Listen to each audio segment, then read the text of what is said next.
It all started during my senior year of high school, when everything felt like it was shifting beneath my feet. I was 17, awkward, anxious, and still trying to figure out who I really was. High school had never been easy for me. I wasn't the popular kid, or the smart one, or even the quiet genius hiding in the back row. I was just there, floating through life, hoping not to be noticed too much. But at Jake's house, I felt different. I felt seen. Jake was one of the few people I could truly relax around. He was cool, funny, and never judged anyone, not even me, the weird gay kid who didn't quite fit anywhere. His house became my second home, especially when things got rough at mine. His mom was warm and kind, always offering snacks or asking about school like she actually cared. But his dad, there was something different about him. Not bad, not creepy, just intense. He was older, maybe mid-40s, tall, with short hair and eyes that could cut through you if he wanted. He didn't talk much, but when he did, people listened. The first time I met him alone was by accident. Jake was grounded one weekend, and I showed up expecting to hang out like usual. His mom was away at a family event, and it was just me and Mr. Daniels at home. I remember standing in the hallway, nervous as hell, while he sat on the couch watching TV. He looked up, gave me a nod, and said, "You're here early." That was it. No big deal, but something about the way he said it made me feel weirdly comfortable. Like I wasn't intruding. That day passed normally, we barely spoke. But it stuck with me. Over the next few weeks, I found myself going over more often. Jake didn't mind, and slowly, I noticed something strange. Mr. Daniels seemed interested in me. Not in a creepy way, but like he actually cared. He'd ask about school, my plans after graduation, what music I liked. It felt like he saw me more clearly than even my own parents. And I liked it, a lot. Then came the night everything changed. I stayed late one evening helping Jake fix his car. We were both tired, covered in grease, and laughing like idiots. His dad walked outside, told us to clean up and come inside. We did. Jake went to shower first, and I waited in the living room. He joined me, just the two of us again. This time, though, the silence between us wasn't empty. It was heavy, full of unspoken things. He asked me questions, not normal ones. About relationships, love, loneliness. He talked about his marriage like it was a memory from another life. Said he missed feeling close to someone. Really close. I should have left. I know that now, but I didn't. Instead, I let myself listen. And somewhere in that quiet space, I felt a connection forming. One I wasn't ready for. One I didn't fully understand. By the time Jake came back downstairs, everything had shifted. I couldn't look at his dad the same way again. And I think he knew it too. That night, something inside me changed. I didn't know what it meant yet, but I felt it deep in my chest, a pull I couldn't explain. A warmth that lingered long after we stopped talking. And when I finally got home and lay down on my bed, staring at the ceiling, I realized something terrifying. I wanted to go back. I wanted to sit beside him again. I wanted to hear his voice, feel his gaze on me, listen to him say things nobody else ever had. I told myself it was just admiration. That I was lonely and looking for attention. That it would pass. But deep down, I knew better. Something had begun. Something I didn't know how to stop. And I was only 17. After that night, things were different, not loud different, not obvious different, but the kind of change you feel in your bones.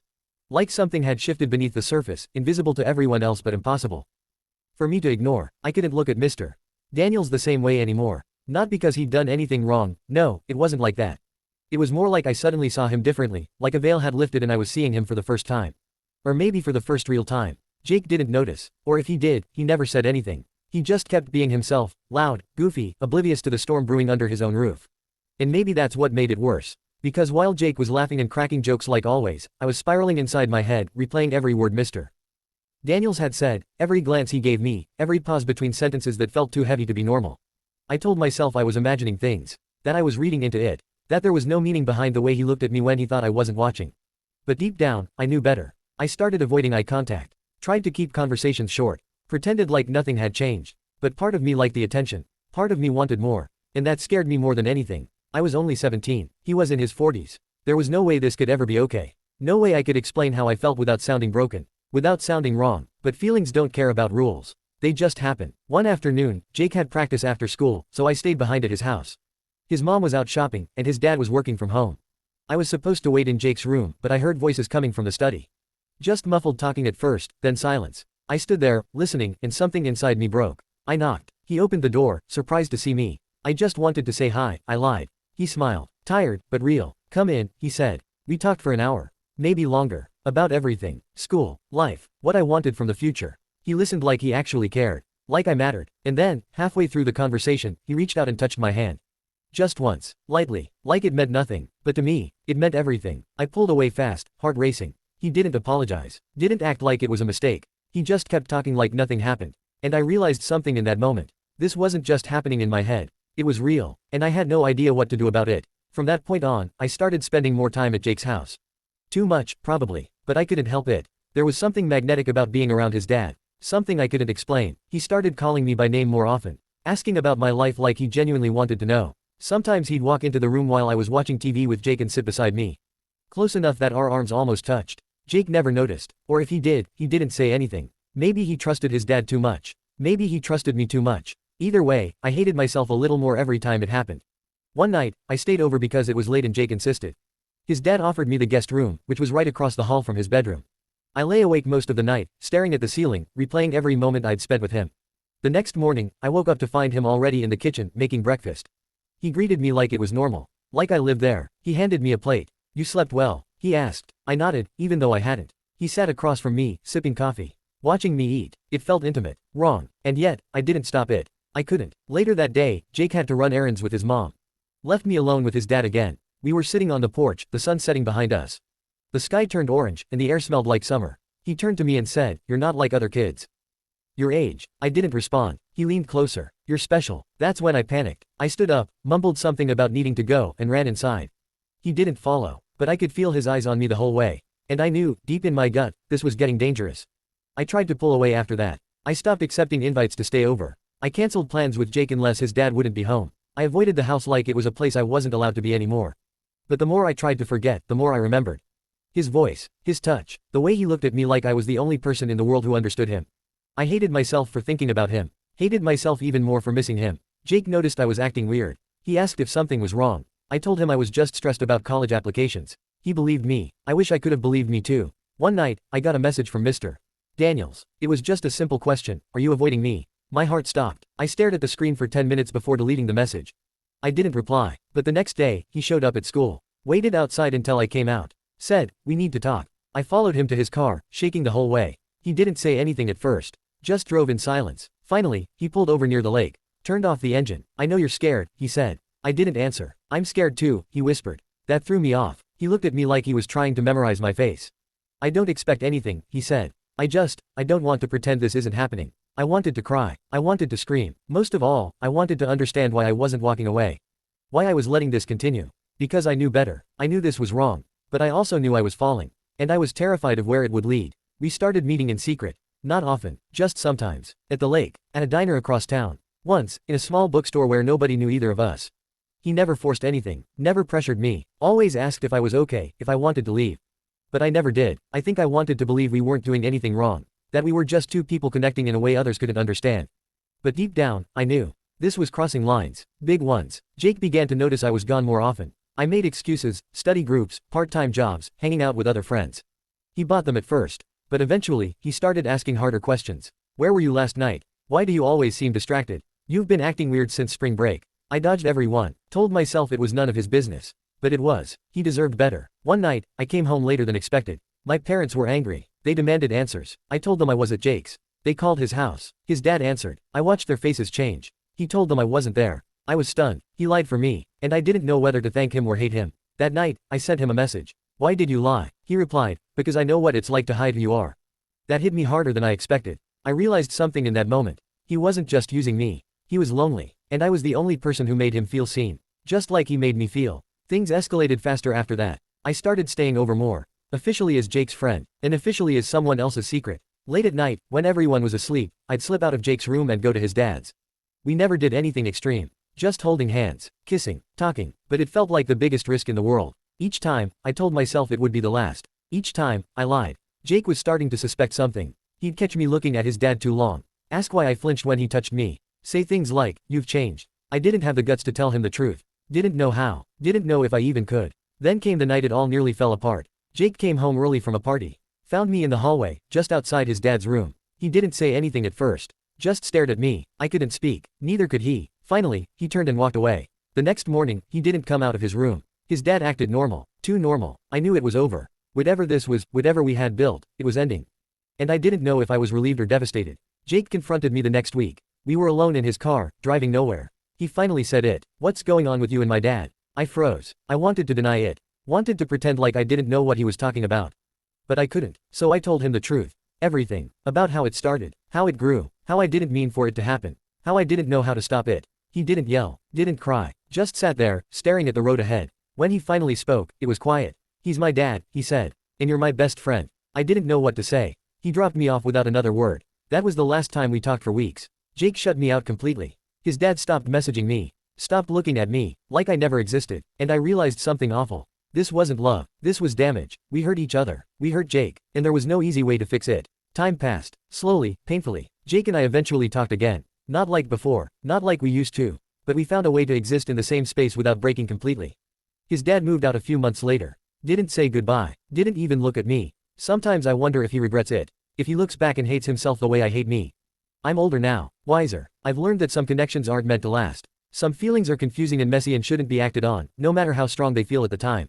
What happened between us? It wasn't love, it was loneliness. Two lost people finding comfort in each other in the worst possible way.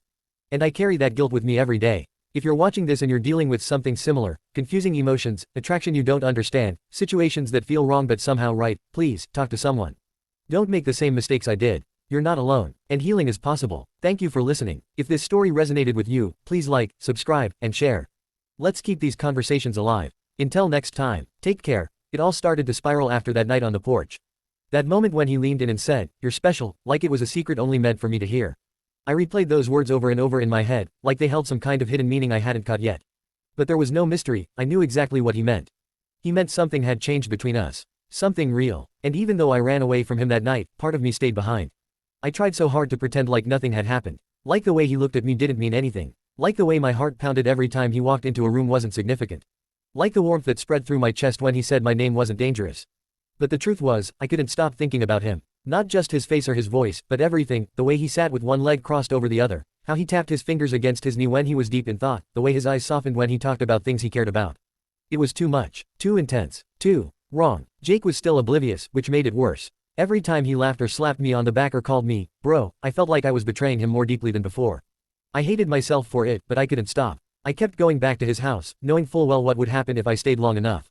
I told myself I wasn't looking for anything, that I just liked being around them. But deep down, I knew better. I wasn't going there for Jake. I was going there for his dad. One evening, Jake had practice again, and I stayed behind. His mom had gone out with some friends, and Mr. Daniels was home alone. I was supposed to wait in Jake's room, but I found myself wandering downstairs instead. The house was quiet except for the soft hum of the TV in the living room. I stood in the doorway, watching him sit on the couch, flipping through channels with one hand while holding a beer in the other. He looked relaxed, almost peaceful. When he noticed me standing there, he didn't seem surprised. Just gave me a small smile and patted the cushion beside him. I hesitated for only a second before walking over and sitting down. The space between us was small, maybe 6 inches, but it felt like a mile.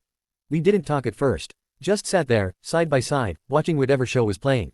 It was some crime drama, something boring, really, but neither of us changed the channel. Maybe we both needed the distraction. Or maybe we were both waiting for something else. He broke the silence first. "You've been avoiding me," he said, not looking at me.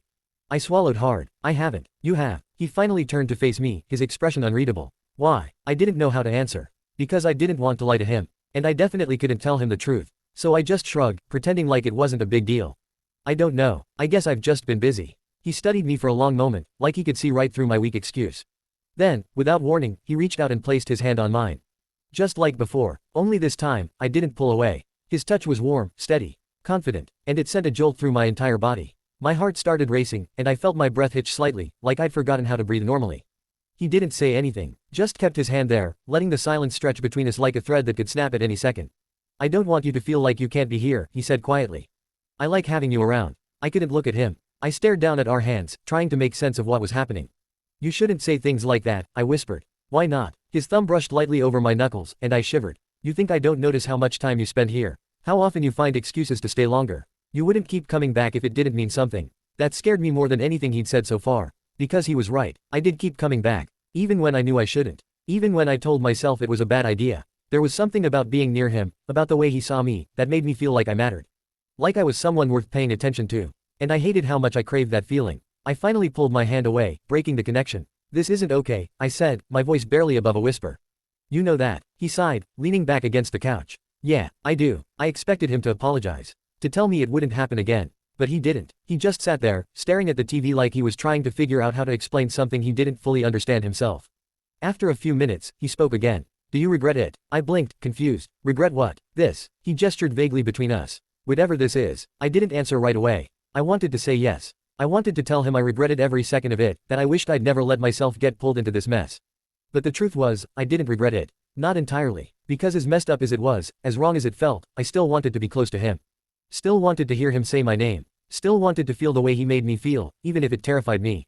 I don't know, I admitted finally. He nodded, like he understood. Maybe he did. The rest of the night passed slowly. We didn't talk much after that. Just sat there, side by side, watching the show until it ended. When Jake finally got home, I pretended like nothing had happened. Like I hadn't spent the last hour sitting next to his dad, feeling things I wasn't supposed to feel. Like I hadn't let myself believe, even for a second, that this was okay. But the damage was done. Because now I knew. He wasn't just curious. He wasn't just lonely. He wanted me, and I was starting to realize I wanted him too. And that scared me more than anything. That night on the couch with Mr. Daniels changed everything. I could feel it in the way my skin prickled every time he was near, in the way my heart skipped when his eyes met mine across the room. It wasn't just that something had happened, it was that something was happening. And I was letting it. I told myself I'd stop. That I wouldn't go back. That I would put distance between us before things got even more out of control. But the truth was, I didn't want to stop. I wanted to keep seeing him. Keep talking to him. Keep feeling the way he made me feel, even if it was wrong. And maybe he felt the same way. Because after that night, things started shifting again. He became more present, more aware of me. Not in an obvious way, nothing anyone else would notice. But I did. I noticed the way he lingered a little longer when he passed by me in the hallway. The way he asked about my day like he actually cared. The way he sometimes sat beside me when there were plenty of other places to choose from. Jake still didn't see it. Or if he did, he chose not to say anything. Maybe he trusted his dad too much. Or maybe he trusted me too much. Either way, I hated how easy it was for us to hide what was happening. How simple it was for me to pretend like nothing was going on while I let this thing between us grow deeper and more dangerous with every passing day. One afternoon, Jake had practice again. His mom was at work, and I knew Mr. Daniels would be home alone. I should have stayed away, should have gone somewhere else, but instead, I found myself walking up the driveway like I belonged there. Like I had every right to be standing outside his house, waiting for someone to open the door. He answered almost immediately, like he'd been expecting me. "You're here," he said, stepping aside to let me in. I nodded, unsure of what else to say. Yeah, we stood in the hallway for a moment, just looking at each other. There was no awkwardness, no hesitation. Just understanding, like we both knew why I was really there. "I was just about to make coffee," he said after a beat. "Want some?" I followed him into the kitchen, watching as he moved around the space with practiced ease. He poured 2 mugs, added creamer without asking if I liked it, because he already knew. He remembered. We sat at the table, the silence stretching between us like a thin thread, ready to snap at any second. "You don't have to keep coming back," he said finally, voice low. "If you're not sure about this." I looked up at him, surprised. "You think I'm not sure?" He studied me for a long moment. "I think you're scared." I swallowed hard. He was right. I was scared, terrified, even, because I didn't know where this was going. Didn't know how to explain the way my body reacted to his presence, or why I felt more alive in his company than I ever had with anyone else. Didn't know how to reconcile the guilt with the pull I felt toward him. "I don't know what I'm doing," I admitted quietly. He reached across the table and placed his hand over mine. "Then maybe we figure it out together." I should have pulled away. Should have walked out the door and never come back. But I didn't. Instead, I let myself stay. Let myself feel the warmth of his touch. Let myself believe, even for a second, that this could be okay. It wasn't okay. But I couldn't stop. From that point on, our meetings became more frequent. Still not overtly obvious, just small moments tucked into everyday life. A late-night conversation in the kitchen. A drive to town with no real destination. A shared meal when Jake was busy with friends. Each time, the line between friendship and something more blurred a little further. And then came the day he showed up at school. I hadn't seen him there before, not since freshman year, when Jake's parents had attended parent-teacher conferences. But there he was, leaning against his car, arms crossed over his chest, waiting for me like it was the most normal thing in the world. My stomach dropped the second I saw him. "What are you doing here?" I asked once I reached him, keeping my voice low so no one else could hear. He gave me a small smile. "I needed to see you." I glanced around nervously. "You can't just show up like this." "Why not?" His expression was calm, unreadable. "You've been avoiding me again." I shook my head. "I haven't." "Yes, you have." He took a step closer, lowering his voice. "You keep pulling away. Every time things get serious, you run." I hated how right he was. "I don't know what you want from me," I whispered. His eyes searched mine. Just honesty. I didn't answer. Couldn't. Because I didn't know how to be honest with him, not without admitting how much I wanted this. How much I wanted him asterisk. Finally, he sighed. "Let's go for a drive." I hesitated only for a second before nodding. I didn't know where we were going, but I knew I couldn't turn him down. He drove in silence, hands steady on the wheel. I watched the road blur past, my thoughts tangled in a mess of emotions I couldn't untangle. Eventually, he pulled over near the lake. Turned off the engine, looked at me. "I know you're scared," he said again, voice softer this time. "I am too." I blinked, caught off guard. "You are." He nodded. "Of course I am. This isn't something I planned. Hell, I didn't even expect it to happen. But it did, and now we're both stuck trying to figure out what it means." I stared at him, heart pounding. "What does it mean to you?" He was quiet for a long moment. Then, slowly, he reached out and touched my cheek. "It means something," he said simply. "Something real." That was it. The final push. I leaned forward, closing the distance between us. Our lips met in a slow, hesitant kiss, one that sent electricity through my entire body. He kissed me back gently, like he was afraid I might disappear if he held on too tight. When we pulled apart, I felt dizzy, breathless, overwhelmed, and terrified. We shouldn't have done that, I whispered. No, he agreed, we shouldn't have, but neither of us regretted it. And that scared me more than anything. I don't know when it stopped feeling like a secret and started feeling like a routine. Maybe the moment I kissed him for the second time. Or maybe it was the first time he pulled me into his room late at night, making sure everyone else in the house was asleep before closing the door behind us. Either way, what had once felt dangerous, like something we shouldn't be doing, now just felt inevitable. We never said the words out loud, not really. We didn't have to. Every touch, every lingering glance, every quiet conversation shared under the cover of darkness told me everything I needed to know. He wanted me, and no matter how many times I told myself this was wrong, I wanted him too. It wasn't love, at least, not the kind you see in movies or read about in books. It wasn't pure or simple or easy. It was messy, complicated, full of guilt and longing and moments where I felt like I was betraying everyone around me just by existing in that space with him. But I couldn't stop. Jake still didn't notice, not entirely. He saw pieces of it, the way I avoided being alone with his dad sometimes, the way I flinched slightly if someone touched my shoulder unexpectedly, the way I stared off into space during class like my mind was somewhere else entirely. He asked me once if I was okay. I told him I was just tired. He believed me. Everyone believed me. That's what made it worse. Because I wasn't just hiding from them, I was hiding from myself. One night, Jake stayed over at his friend's house. His mom was out of town visiting family, which meant I had the place mostly to myself. Well, not entirely to myself. Mr. Daniels was home, and I knew exactly what would happen if I let myself stay long enough. I told myself I wouldn't go there. Told myself I'd just hang out in Jake's room, watch some TV, maybe text a few friends and pretend like everything was normal. But as the night wore on and the silence settled around me, I found myself pacing, restless, unable to focus on anything but the thought of him in the next room. Eventually, I gave in. I stepped quietly out of Jake's bedroom and walked down the hallway, pausing outside his dad's door. I could hear the soft murmur of the TV inside. No movement, no sound beyond that. I knocked lightly. No answer. I knocked again. Still nothing. I turned to walk away, heart sinking slightly, when the door creaked open behind me. He stood there, barefoot, wearing only sweatpants and a t-shirt. His hair was messier than usual, like he'd been lying down before I came. He looked surprised to see me. "You're still up?" he asked. I nodded. Couldn't sleep. He studied me for a long moment, then stepped aside. "Come in." I hesitated for only a second before stepping inside. The room smelled like him, cologne and laundry detergent and something else I couldn't quite name. The bed was made, the lights were low, and the TV played some old black and white movie I didn't recognize. He sat on the edge of the bed, motioning for me to join him. I did, sitting close enough that our knees touched. "I wasn't expecting you," he said after a beat. "I wasn't expecting to come," I admitted. He smiled faintly. "And yet, here you are." I swallowed hard. Yeah, there was a pause, filled only by the sound of the movie playing softly in the background. Then he reached out and brushed a strand of hair from my face. "You look tired." I shrugged. "I haven't been sleeping well." He tilted his head, studying me like he was trying to read between the lines.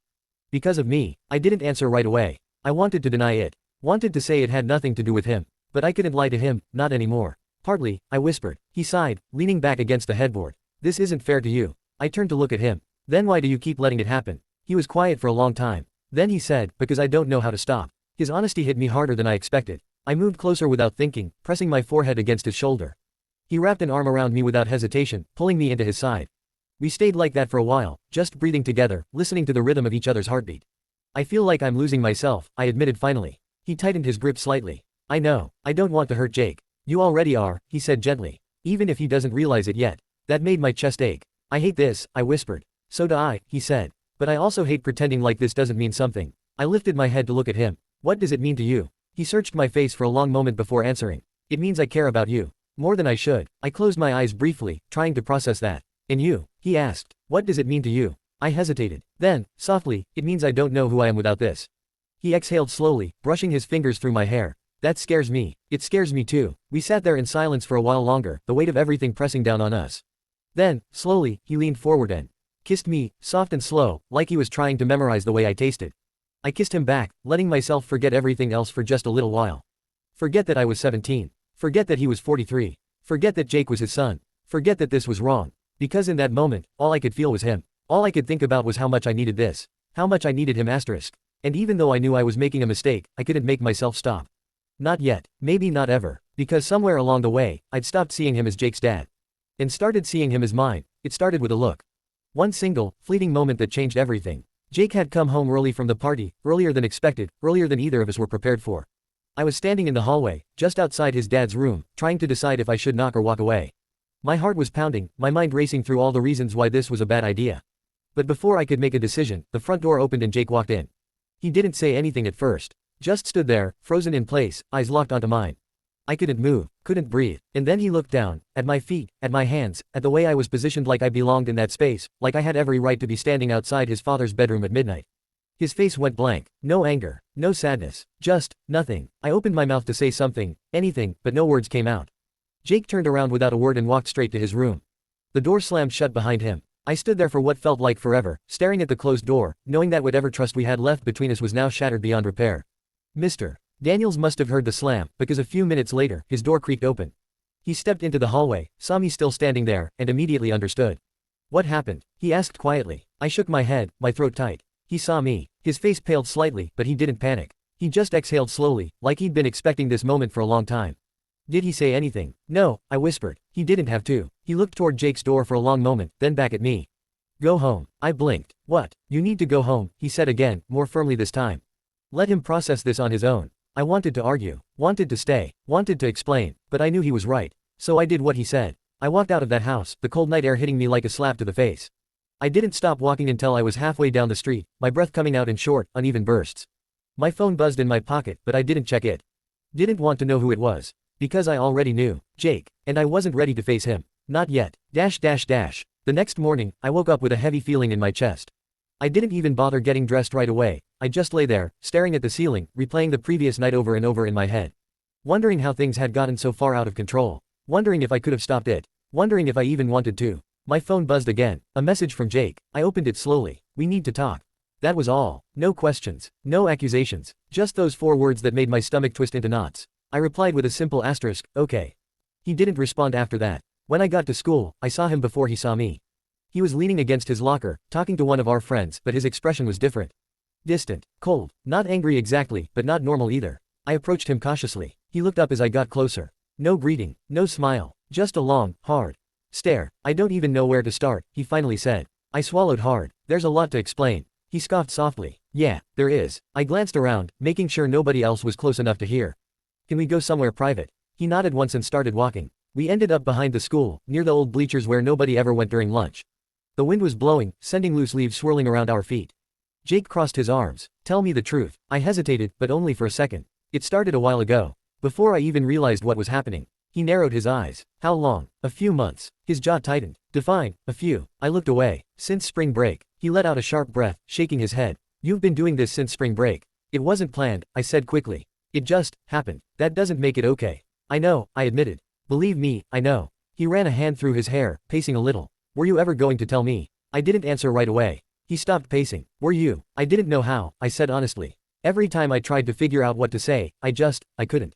So instead, you kept sneaking around behind my back. I flinched at the words. I didn't mean for it to hurt you, I said. I swear. But it did. I nodded. I know. He stared at me for a long time, like he was trying to see past the surface, trying to understand why I would do something like this. Why I would risk our friendship for something so messed up. Finally, he spoke again. Is it still happening? I hesitated. He noticed. Is it? He pressed. I looked down. I don't know. His voice dropped low. You don't know. I'm trying to stop, I said quickly. I am, but it's not that easy. He laughed bitterly. Of course it's not. I care about him, I admitted before I could stop myself.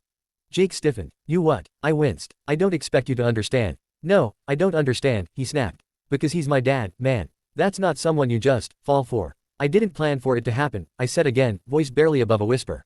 It just did. He took a step back, shaking his head. I can't believe this. I'm sorry, I said, and I meant it. I'm so sorry. He looked at me for a long time, and I could see the hurt in his eyes, the betrayal, the confusion, the pain.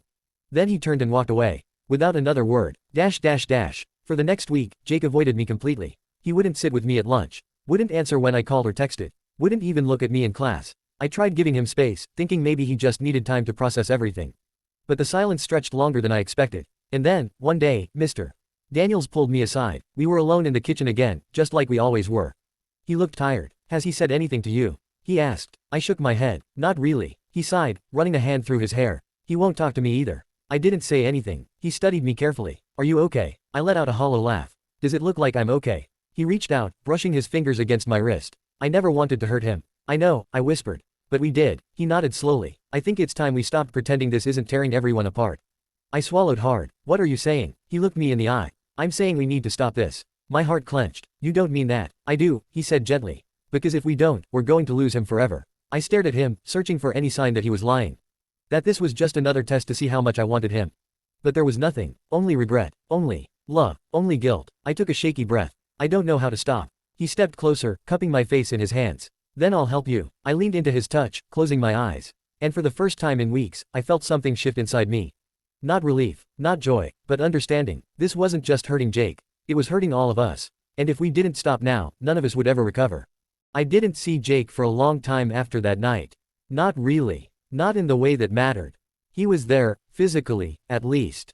In school, in class, sometimes even sitting a few rows away during lunch. But it was like he had built an invisible wall between us, one I couldn't climb and wasn't sure I deserved to try. He didn't look at me anymore. Didn't talk to me unless someone else dragged him into the conversation. And when he did speak, it was always short, clipped, and empty of anything that used to make our friendship feel real. I hated it. I hated everything about what we'd become. But more than anything, I hated myself. Because I knew I had done this. I had broken us. Me and Mr. Daniels, we had taken something good and twisted it into something unrecognizable. Something painful. Something that left scars. And the worst part, it didn't stop hurting just because we tried to walk away. Mr. Daniels kept his word. After that conversation in the kitchen, he pulled back. No more late-night messages. No more lingering touches. No more quiet moments alone where we pretended like nothing had changed. He stopped inviting me over unless Jake was home. Stopped asking about my day. Stopped looking at me like I was something special. And every time he did, it felt like another piece of me broke off and disappeared. I told myself it was better this way. That I needed the distance. That I deserved the pain. That walking away was the only way any of us were going to heal. But healing hurt worse than I ever imagined. There were nights when I would lie awake, staring at the ceiling, replaying everything in my head. Every touch, every kiss, every whispered confession we shared under the cover of darkness. I could still feel his hands on my skin. Still hear his voice in my ear when he said my name like it meant something sacred. Still remember the way his lips felt against mine, how he held me like I was the only thing keeping him from falling apart. And now, none of it belonged to me anymore. It was gone, buried under guilt and regret and the weight of knowing I had hurt the two people who had never stopped believing in me. Jake's silence stretched into weeks. Then months. Eventually, he started talking to me again, but not like before. Not like we were friends. It was polite, distant, like he was speaking to someone he barely knew. Someone he didn't trust. Someone he used to care about but wasn't sure if he could anymore. I took it. I deserved worse. Sometimes, when I saw him with other people, laughing or joking or just being normal, I felt like I was watching a life I used to live through a broken window. Everything looked familiar, but it wasn't mine anymore. And I didn't know how to get it back. Mr. Daniels moved out not long after that. It wasn't dramatic. No shouting matches. No slammed doors. Just a quiet goodbye that no one seemed to notice except me. Jake didn't say much about it. Just shrugged when I asked what happened and said, they've been having problems for a while. I wanted to ask more. Wanted to know if it had anything to do with me. If I was the reason he left. If I had destroyed not just their family, but their marriage too. But I didn't. I couldn't. Because deep down, I already knew the answer. He left because of me. Because of what we had done. What we had let happen. And maybe because, in the end, he realized he couldn't fix it. None of us could. Time passed. Slowly. Painfully. I graduated high school. Went to college. Started building a new life, one that didn't include either of them. But no matter how far I went, I couldn't escape the memories. I still thought about Jake sometimes. Wondered if he had forgiven me. If he ever would. Wondered if he still remembered the person I used to be, the version of me that hadn't made the biggest mistake of my life. And I thought about Mr. Daniels even more. Worried about him. Hated him. Missed him. All at the same time. There were days when I almost reached out. When I typed a message and stared at it for hours, wondering if he would reply. Wondering if he still thought about me the way I thought about him. But I never sent it. Because I knew what would happen if I did. We would fall back into the same pattern. We would hurt each other again. We would hurt Jake again. And I couldn't do that. Not anymore. Dash dash dash. Years later, I ran into Jake at a coffee shop in the city. We both froze when we saw each other. For a second, I thought he was going to walk away. But instead, he gave me a small nod. "Hey," he said quietly. I swallowed hard. "Hey." We stood there awkwardly for a moment, neither of us moving. Then he gestured toward the counter. "You want to grab a drink?" I hesitated. "Are you sure?" He shrugged. "Yeah." We ordered our drinks and sat down at a corner table. The air between us was thick with unsaid things. "I didn't think I'd ever see you again," he admitted after a while. I nodded. "Same." He looked at me carefully. "How have you been?" I exhaled slowly. "Better, I think." He studied me for a long moment. "Do you still?" I shook my head before he could finish. "No." He looked relieved. Almost sad. "That was a long time ago," I added softly. He nodded. "Yeah." We sat in silence for a bit, sipping our coffee. Then he spoke again. "I don't hate you, you know." I blinked. "What?" "I used to," he admitted. "For a long time. I was so angry. Felt betrayed. Like you took something from me that I can't ever get back." I looked down, shame burning in my chest. "But I don't hate you anymore," he said. I wish things had been different." I swallowed hard. "Me too." He sighed, running a hand through his hair. "I guess we both made mistakes." I nodded. "Yeah." He looked at me then, really looked at me, like he was seeing me for the first time in years. "You've changed," he said. I smiled faintly. "So have you." He chuckled slightly. "Yeah, I guess I have." We didn't talk for long after that. Just exchanged numbers, promised to stay in touch, and parted ways like strangers who used to be close. But as I walked away, I felt something shift inside me. Not closure. Not forgiveness. But understanding. I had spent years carrying the weight of what happened like it was the only thing defining me. But maybe, just maybe, it was time to start letting go. Not forgetting. Never forgetting. But learning how to live with it. Learning how to move forward. Learning how to be okay. Dash dash dash. I never heard from Mr. Daniels again. And maybe that was for the best. Because some stories don't have happy endings. Some connections leave behind wounds that never fully heal. And some people are meant to be lessons, not forever loves. And I was his. And he was mine. And that was enough. Time moves in strange ways. It doesn't heal everything, not really. But it does something quieter, more subtle. It gives you space, perspective, a chance to look back at the mess you made and understand why you did it, even if you still hate yourself for it. I used to think I'd never stop carrying the guilt. That every time I closed my eyes, I'd see Jake's face that night, blank, broken, betrayed. Or feel Mr. Daniels' hand on my cheek as he whispered things I wasn't supposed to hear. Or remember the way I let myself fall into a situation I knew was wrong, but couldn't walk away from fast enough. But now, years later, I realize something: I survived it. Not just the fallout. Not just the silence between me and Jake. Not just the absence of someone who once felt like home. I survived myself asterisk. And that means more than I ever thought it would. Dash dash dash. I don't know where Mr. Daniels is now. I've tried not to look. Haven't searched his name online. Haven't asked Jake about him. Haven't let myself imagine what his life looks like without me tangled up in it. Maybe he moved somewhere far away. Maybe he remarried. Maybe he has a new family, one untouched by the mess we created. Maybe he never thinks about me at all. Or maybe he does. Maybe, sometimes, when he's alone late at night, he remembers the way I used to sit beside him on the couch, how quiet we could be together, how safe he said he felt when I looked at him like he mattered. Maybe he wonders if I ever stopped thinking about him. I have to believe he knows the answer. Because I didn't. Not for a long time. Even after we ended it, even after he walked away, even after I told myself it was over, he stayed with me. In the way I hesitated before letting anyone get too close. In the way I questioned every relationship I had afterward. In the way I always wondered if I was capable of loving someone the right way, or if I was always going to repeat the same mistakes. But I'm learning. Slowly. Carefully. Honestly. Dash dash dash. Jake and I never became friends again, not the way we were before. There are some wounds that don't close completely, no matter how much time passes. And ours was deep. The kind that leaves a scar you can't hide. But we found our way back to something Not friendship exactly. Not yet. But something softer than silence. Sometimes we text. Sometimes we meet for coffee. Sometimes we talk about old memories, laughing at things we used to do, the stupid jokes we told, the dumb fights we had over video games.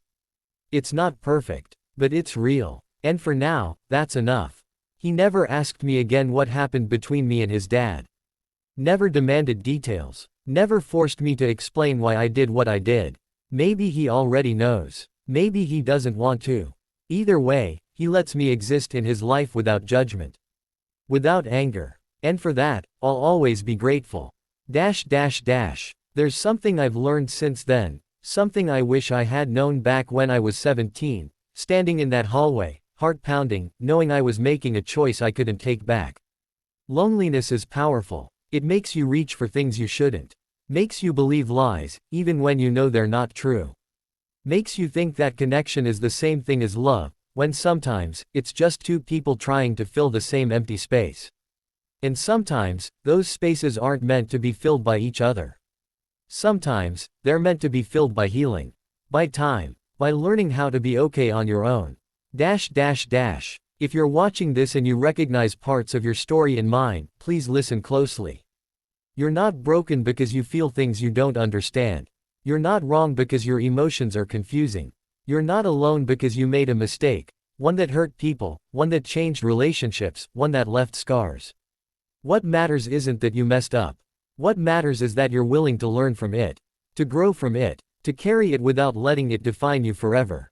Talk to someone, anyone, a friend, a counselor, a sibling, someone who will listen without judging, who will help you untangle the mess inside your head. Don't make the same mistake I did.